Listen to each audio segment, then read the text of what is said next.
pengalaman atau genre horor pertama yang menurut saya film terhoror yang pernah saya perankan. Jadi kalau sebelumnya mungkin sudah pernah memerankan film genre horor ataupun genre thriller atau urban legend, tapi menurut saya The Doll ini adalah film yang terhoror yang pernah saya perankan. Jadi The Doll ini adalah paling horor yang pernah saya syuting sebenarnya, dari segi cerita, pengambilan gambar dan lain-lain.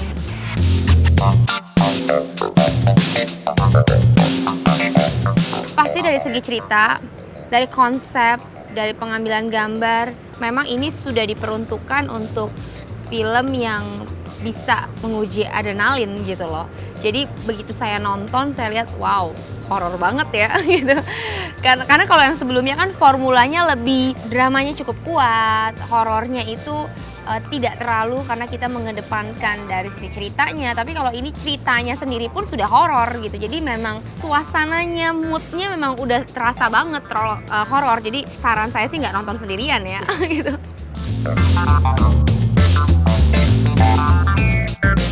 8,5.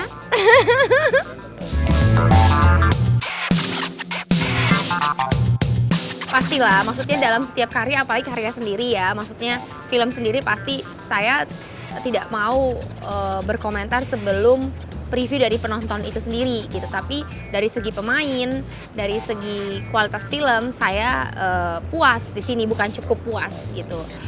Kenapa? Saya melihat saya suka DOP-nya, saya suka color grading-nya, saya suka semua pemainnya gitu. Nggak cuma saya ya maksudnya, tapi saya happy dengan kualitas yang sekarang gitu. Dan efeknya juga, makeup efeknya wow banget, saya sampai bilang wow, ngeri ya lihat gue di situ ya. Serem banget gitu.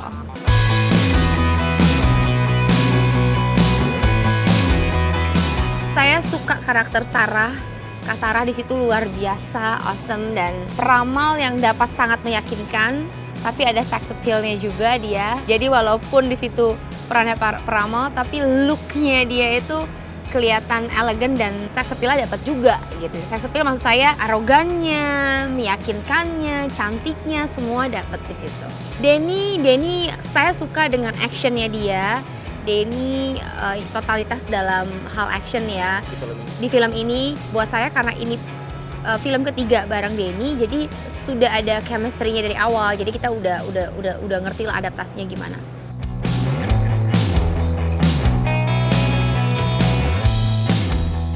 Responnya sih pasti orang bilang kayak looks like Annabelle atau apapun ya, tapi sebenarnya wajar aja kalau orang beranggapan ini seperti Annabelle, karena mungkin kan objeknya yang kita jual adalah boneka.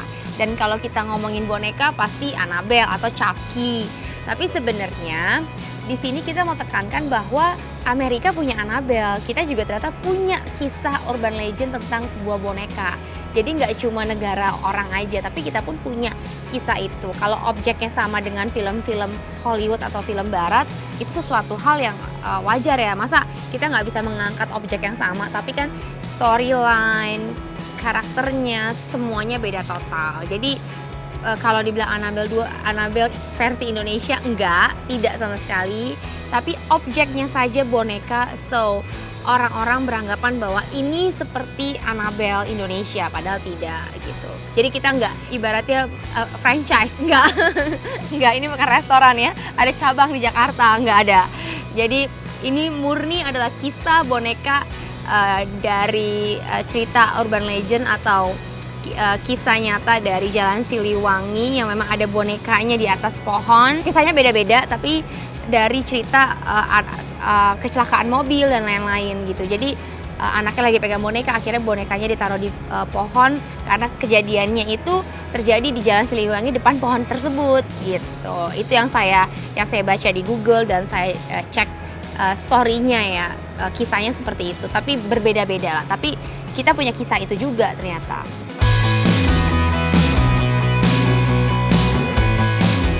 Sebenarnya versi kita tidak mengambil versi itu, tapi kita hanya mengambil tempat kejadiannya aja, terjadi di Siliwangi. Tapi pastinya dalam sebuah film antara kisah nyata dan juga entertain pasti akan, maksudnya fiksi juga akan ada gitu, tapi kita tetap menggunakan tempat ataupun kisah yang memang seperti nama bonekanya dan lain-lain itu sama semua.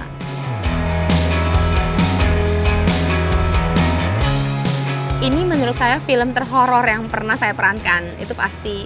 Lalu yang kedua, film ini benar-benar film yang menyenangkan untuk kita nonton bareng-bareng sebenarnya, karena kita bisa teriak bareng, seru-seruan bareng, dan yang terpenting adalah kisahnya ini benar-benar tidak bertele-tele. Jadi dalam arti begitu kalian nonton, kalian sudah diberikan feeling rasa creepy-nya ada, suasana misteriusnya juga sudah berasa, tapi tidak tertinggal adalah moral story-nya pun kita juga diajarkan di situ.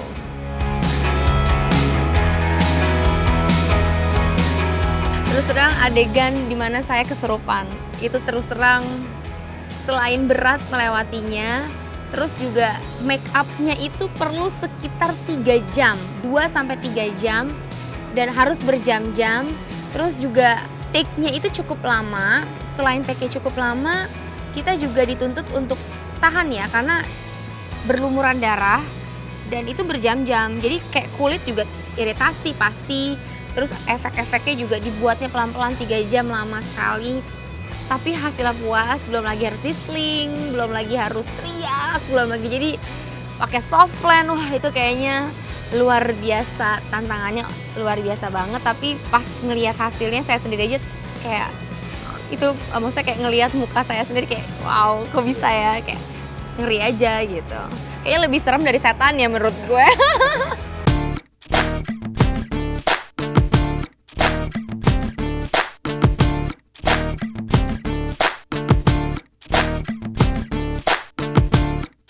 Yang makeup itu adalah Kumalasari. Kumalasari adalah makeup efek yang menurut saya salah satu yang terbaik yang kita miliki di Indonesia. Dia sekolah di Amerika, tapi dia memberikan ilmunya untuk perfilman Indonesia seperti The Raid. Terus udah gitu banyak film kita juga pakai, dan saya rasa masih banyak film-filmnya Kumalasari yang dibuat dan memang luar biasa, hasilnya tuh bagus sekali gitu. Kalau di The Raid kan dia make up-nya itu yang saya lihat kan banyak efek darah ya. Kalau di sini adalah efek yang horor, yang serem gitu, seperti tangan putus atau muka yang berdarah, jatuh dari lantai. Pokoknya banyak darahnya pasti, banyak lukanya. Tapi benar-benar kelihatan real sekali gitu.